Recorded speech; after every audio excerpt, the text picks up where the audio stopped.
Hi, it's Charlie giving you Wednesday's video. Hope you're very well.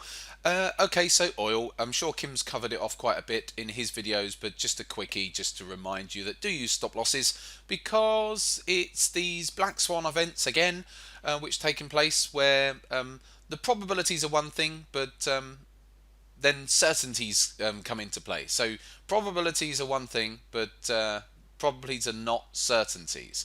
And do remember that. So if you're not using things like stop losses, and there'll be plenty of traders around the world who will have been long oil and would have got absolutely smashed to pieces, so to speak, um, over these past few days in oil. And so please do, because they don't use stop losses. So please do use stop losses. I'm sure most of you do.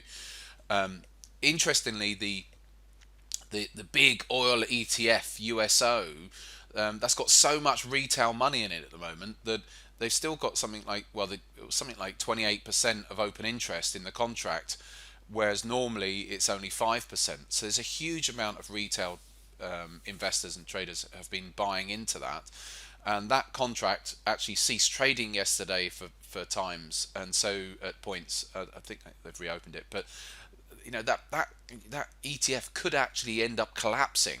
And so when you've got that many retail on one side of the market, you know that there's a potential problem. So do be careful if you're going to trade anything. It doesn't matter if you're trading oil, but just use stop losses, and at least you just get triggered out of your trade if it doesn't work out, as opposed to a lot of these people around the world. So there's a lot of people, a lot of retail I'm hearing, had margin calls and all the usual sort of stuff 2 days ago because they weren't using stop losses, and so please do that.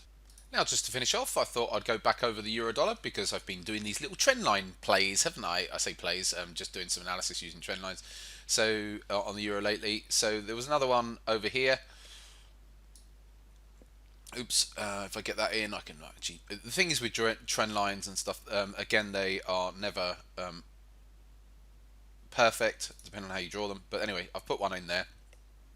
So we've had a nice trend line there, which we've broken to the downside, and now we have a longer trend line.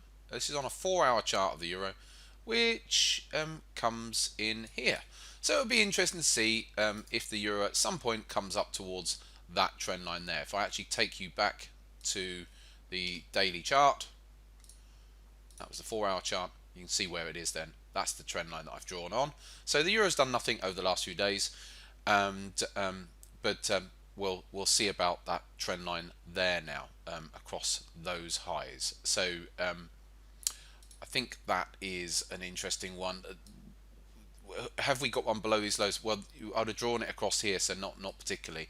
So at the moment, there's not too much going on across this chop over the last few days, but there's the latest trend line that I would have on the euro dollar. We'll see what happens and whether it gets there, and then we can then assess whether that's going to react from that trend line as well, or maybe have a breakout. But anyway, just for pure trend line analysis, there you go. There's this week's trend lines update on the euro dollar. Outside of that, I'm going to keep it really swift today.